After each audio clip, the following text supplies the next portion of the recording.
दिल्ली वाले पिछले 15 साल से भाजपा शासित एमसीडी के भ्रष्टाचार की वजह से, भाजपा शासित एमसीडी की मिस गवर्नेंस की वजह से परेशान हैं।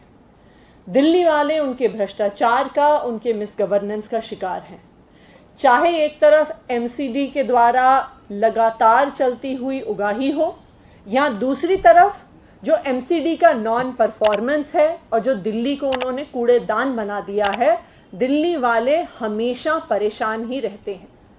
लेकिन आज भाजपा के इस मिस गवर्नेंस की वजह से, भाजपा के भ्रष्टाचार की वजह से आज दिल्ली वालों की जान पे बनाई है। क्यों? क्योंकि भाजपा शासित एमसीडी, जिसकी जिम्मेदारी है डीएमसी एक्ट के तहत एमसीडी की एक ऑब्लिगेटरी रिस्पॉन्सिबिलिटी है, दिल्ली में जो भी बीमारियां होती हैं जैसे मलेरिया, डेंगू, उनकी प्रिवेंशन एमसीडी की जिम्मेदारी है। लेकिन एमसीडी ने अपनी जिम्मेदारी से हाथ धो दिया है। एमसीडी ने दिल्ली में डेंगू को रोकने के लिए एक भी कदम समय से नहीं उठाया है और उसका खामियाजा आज दिल्ली वालों को भुगतना पड़ रहा है। आज दिल्ली देख रही है कि रोज डेंगू के केस बढ़ते जा रहे हैं, लेकिन मेरा भाजपा से सवाल है कि एमसीडी डेंगू के केस रोकने के बारे में क्या कर रही है। एमसीडी की जिम्मेदारी है कि वो घर घर जाके, डोर टू डोर जाके, उनके ब्रीडिंग चेकर्स की टीम घर घर जाके देख के आए कि किसी भी घर में पानी इकट्ठा तो नहीं हो रहा है, कहीं पे मच्छर तो नहीं हो रहे हैं, और अगर हो रहे हैं उस पानी को खाली करवाना, वहां पर दवाई डालना, तेल डालना, ये एमसीडी की जिम्मेदारी होती है। मुझे आज कोई भी ऐसा व्यक्ति बता दे जिनके घर में इस सीजन में एमसीडी वाले आए हैं मच्छरों की चेकिंग करने के लिए। आपको एक भी ऐसा इंसान नहीं मिलेगा। एमसीडी की दूसरी जिम्मेदारी है कि दिल्ली के हर कॉलोनी में, हर इलाके में फॉगिंग करने की, जिससे अगर मच्छर कहीं पनप भी जाए तो वो मच्छर फॉगिंग के द्वारा मार दिए जाएं। लेकिन आज के दिन में ना के बराबर फॉगिंग पूरी दिल्ली में हो रही है। ये दोनों एक्टिविटीज करने के लिए एमसीडी में एक पूरा विभाग है, एक एंटी मलेरिया डिपार्टमेंट है जिसमें कई लेवल के ऑफिसर्स होते हैं। उस एंटी मलेरिया डिपार्टमेंट को एक मेडिकल हेल्थ ऑफिसर हेड करता है, उसके नीचे एंटी मलेरिया ऑफिसर्स होते हैं, फिर सीनियर मलेरिया ऑफिसर्स होते हैं, और फिर डोमेस्टिक ब्रीडिंग चेकर्स होते हैं। हर वार्ड में 10 से 15 डोमेस्टिक ब्रीडिंग चेकर्स होना एमसीडी में अनिवार्य है। लेकिन एमसीडी में भाजपा ने जितना मिस गवर्नेंस किया है, जितना भ्रष्टाचार किया है, आज एमसीडी का ये हाल है कि तकरीबन जो एंटी मलेरिया डिपार्टमेंट है उसमें 70% से ज़्यादा वैकेंसीज हैं। आज उस एंटी मलेरिया डिपार्टमेंट में लोग ही नहीं हैं जो जाके एमसीडी के इस जिम्मेदारी को निभा सकें और दिल्ली वालों को डेंगू से बचा सकें। दूसरी बात, अगर दिल्ली को डेंगू से बचाना है तो हर वार्ड में कम से कम एक फॉगिंग मशीन की आवश्यकता है। लेकिन आज किसी भी एमसीडी में जितने वार्ड्स हैं उतनी फॉगिंग मशीन्स नहीं हैं। एमसीडी ये जवाब दे, तीनों भाजपा शासित एमसीडीज ये जवाब दे कि उनके हर वार्ड में फॉगिंग मशीन क्यों नहीं है।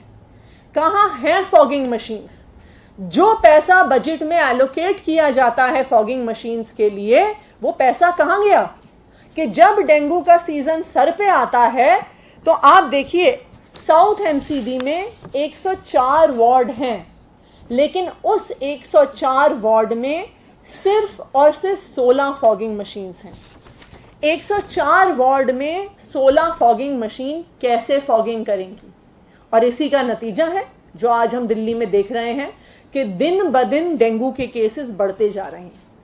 और इतना ही नहीं, एमसीडी की जिम्मेदारी होती है कि अप्रैल के महीने में डेंगू और मलेरिया के मच्छरों के खिलाफ दवाई प्रोक्योर करने की। वो दवाई जब door to door breeding checkers जाते हैं, वो घरों में उसका छिड़काव करते हैं, किसी के कूलर को खाली करवा के उसमें डालते हैं, और दूसरा दवाई का यूज होता है फॉगिंग के लिए। ये दवा जो अप्रैल में एमसीडीज द्वारा खरीदी जानी थी, एसडीएमसी ने उसे सितंबर में जाके खरीदा है। इतना ही नहीं, नॉर्थ और ईस्ट एमसीडी में अक्टूबर तक में डेंगू के खिलाफ जो दवा की जरूरत है वो नहीं प्रोक्योर हुई है। तो एसडीएमसी के पास ना तो लोग हैं जो डेंगू के खिलाफ लड़ाई में लग रहे हैं, जिन्हें घर घर जाके लड़ना होता है।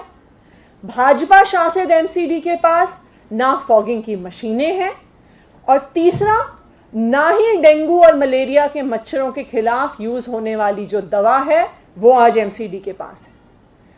तीन इतनी बड़ी गलतियां, तीन इतनी बड़ी खामियां, ये गलतियां इतनी बड़ी हैं कि इनको तो क्रिमिनल नेग्लिजेंस के तहत आना चाहिए, जिसकी वजह से आज दिल्ली वालों को डेंगू का प्रकोप सहना पड़ रहा है। आज मैं भाजपा वालों से पूछना चाहूंगी, आज मैं भाजपा के नेताओं से पूछना चाहूंगी कि दिल्ली वालों ने ऐसा क्या गुनाह कर दिया कि आज आप दिल्ली वालों की जान से खेल रहे हैं। दिल्ली वालों ने ऐसा क्या गुनाह कर दिया कि आपकी जो जिम्मेदारी थी कि आप डेंगू के खिलाफ, मलेरिया के खिलाफ आपकी जो पूरी मशीनरी है, आपके पास जो पूरा बजट है, आपने उसे अपनी जेब में डाल लिया कि आपने दवाई नहीं खरीदी, आपने मशीनें नहीं खरीदी, और जो सारी वैकेंसीज एंटी मलेरिया डिपार्टमेंट में भरनी थी वो आपने नहीं भरी। और यही कारण है कि भाजपा के भ्रष्टाचार की वजह से, भाजपा के मिस गवर्नेंस की वजह से आज दिल्ली वालों को खामियाजा भुगतना पड़ रहा है। Thank you.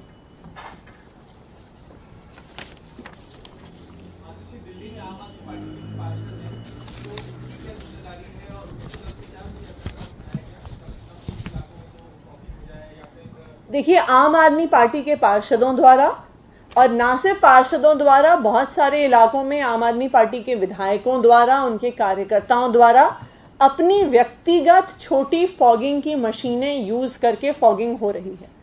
मेरी अपनी विधानसभा में हमने अपनी ऑफिस में एक फॉगिंग की मशीन खरीद के रखी हुई है कि जब हमें लोकली कहीं से रिक्वेस्ट आती है तो हम उस फॉगिंग की मशीन को भेजते हैं। लेकिन ये समझना ज़रूरी है कि ऐसे इंडिविजुअल एफर्ट से आप पूरी दिल्ली के हर घर में नहीं पहुंच सकते हैं।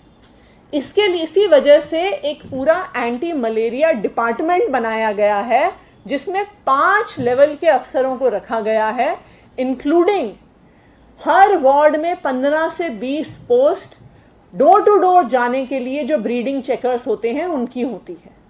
जब ऐसी पूरी मशीनरी का प्रावधान एमसीडी के पास किया गया है तो इस सवाल का जवाब तो भाजपा को देना पड़ेगा कि ये पूरा तंत्र क्या कर रहा था।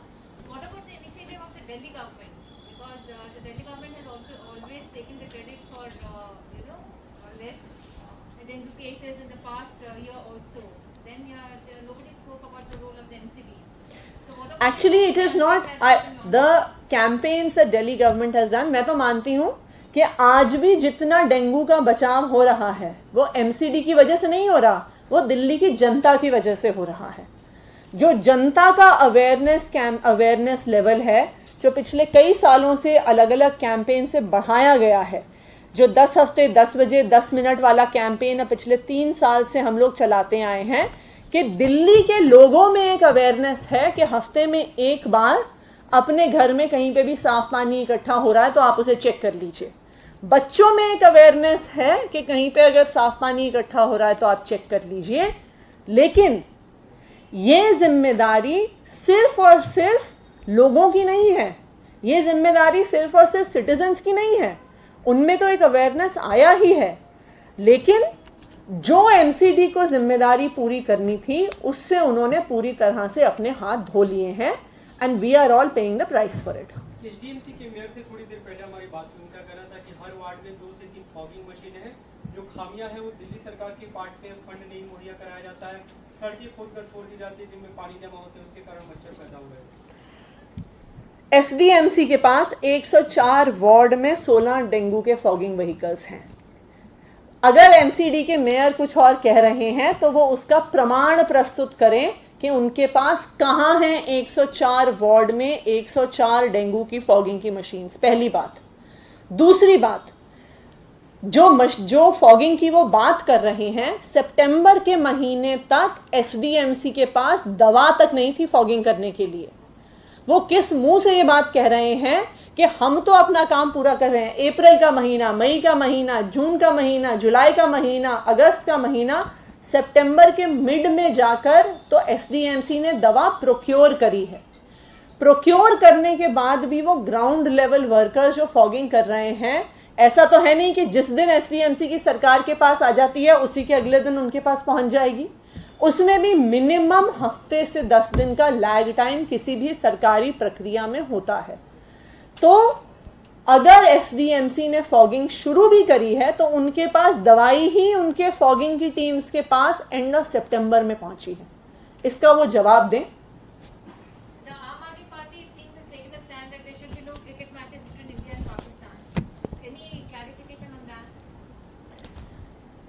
देखिए, पिछले कई दिनों से हम बार बार देख रहे हैं कि किस तरह से श्रीनगर में, कश्मीर के इलाके में बार बार भारतीय लोगों पर हमले हो रहे हैं, चाहे वो वहाँ के लोकल रेजिडेंट्स हों, चाहे वो देश के अन्य हिस्से से आए हुए लोग हों।